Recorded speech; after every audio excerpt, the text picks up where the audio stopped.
Konni Kalleli Harrison എസ്റ്റേറ്റിൽ കാട്ടാന ശല്യം രൂക്ഷമാകുന്നു. 8ഓളം ആനകളാണ് കഴിഞ്ഞ ദിവസം ജനവാസ മേഖലയിൽ തമ്പടിച്ചത്.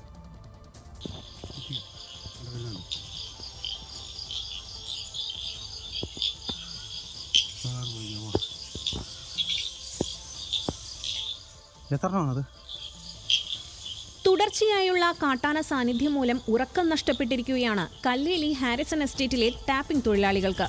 കഴിഞ്ഞ ദിവസങ്ങളിലെല്ലാം കൂട്ടത്തോടെ എത്തിയ കാട്ടാന സംഘം മണിക്കൂറുകളാണ് പ്രദേശത്ത് തമ്പടിച്ചത്. എസ്റ്റേറ്റിലെ വാച്ചർമാർ അടക്കമുള്ളവർ എത്തിയാണ് ആനയെ ശബ്ദമുണ്ടാക്കി ഓടിച്ചത്. കല്ലേലി UP സ്കൂൾ പ്രവർത്തിക്കുന്നതും ഈ പ്രദേശത്താണ്. വനവും ഹാരിസൺ എസ്റ്റേറ്റും തമ്മിൽ വേർതിരിക്കുന്ന ഭാഗങ്ങളിൽ കിടങ്ങും ഫെൻസിംഗും സ്ഥാപിക്കണമെന്ന് തൊഴിലാളികൾ ദീർഘനാളായി ആവശ്യപ്പെടുന്നുണ്ട്.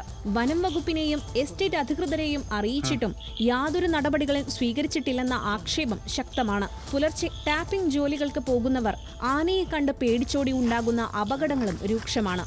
ഈ കാരണങ്ങൾ ചൂണ്ടിക്കാണിച്ച് കല്ലേലി വാർഡ് മെമ്പറുടെ നേതൃത്വത്തിൽ തൊഴിലാളികൾ നടുവത്തുമൊഴി റേഞ്ച് ഓഫീസിന് മുന്നിൽ മാസങ്ങൾക്ക് മുമ്പ് പ്രതിഷേധിച്ചിരുന്നു. പ്രദേശത്ത് റബ്ബർ മരങ്ങൾ വെട്ടി കൈതകൃഷി ആരംഭിച്ചതോടെയാണ് പ്രശ്നം രൂക്ഷമായത്.